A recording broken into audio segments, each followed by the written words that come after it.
โอเคสำหรับคลิปนี้เราจะมาสอนวิธีการเปิดบัญชีเดโมเนาะหรือว่าเป็นบัญชีทดลองสำหรับการฝึกเทรดสำหรับมือใหม่เนาะอันดับแรกเนาะก็ให้ทุกคนล็อกอินเข้ามาที่หน้าเว็บไซต์ของโบรกเกอร์ก่อนเนาะเข้ามาหน้าแรกเขาก็จะเจอหน้านี้เลยเนาะหลังจากที่เราล็อกอินเข้ามาแล้วเนาะสังเกตเบิ่งที่แถบสีฟ้านี้เพื่อนจะมีเป็นเปิดบัญชีทดลองเนาะหรือภาษาอังกฤษอาจจะเป็น Open Demo Account เนาะเราจะกดใส่ตัวนี้เลย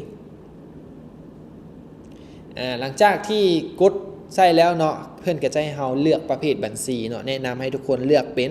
บัญชีสแตนดาร์ดหลังจากที่เลือกประเภทแล้วเนาะหน้าต่อมาเพื่อนจะให้เราเลือกเป็นเลเวลเลทแล้วก็ยอดเงินที่เราต้องการที่จะไปทดลองเทรดเนาะเดี๋ยวเราจะเลือกเลเวลเลทเป็น1 ต่อ 1,000แล้วยอดเงินเนาะจะเอาเป็นประมาณ10,000 ดอลลาร์เนาะ10,000 ดอลลาร์ซึ่งเพื่อนมีให้เลือกสูงสุดมัน100,000เนาะแต่ว่าเราจะเอากลางๆหลังจากนั้นก็กดที่เมนูดำเนินการต่อเนาะโอเคแล้วก็กดดำเนินการต่ออีกครั้งหนึ่ง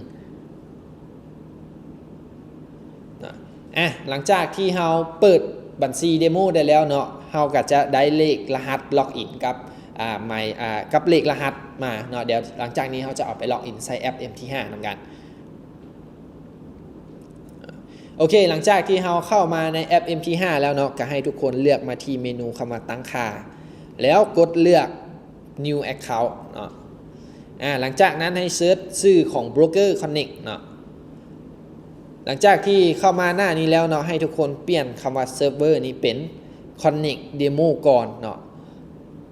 โอเคหลังจากที่เปลี่ยนเซิร์ฟเวอร์แล้วเดี๋ยวเราจะไป Copy เอาเลขล็อกอินกับเลขรหัสมาโอเคเดี๋ยวจะ Copy เอาเลขล็อกอินไปก่อนวันนี้เขาจะมาเอาเลขรหัสเนาะรหัสแม่นแนะนำให้เอาตัวที่เขียนคำว่ารหัสผ่านเนาะคำว่าเขาไปเอารหัสการลงทุนนี่มันจะเป็นการล็อกอินเข้าไปเพื่อเบิ้งซื่อๆเนาะจะบ่สามารถกดเทรดได้ฉะนั้นแนะนำเอาตัวนี้เนาะโอเค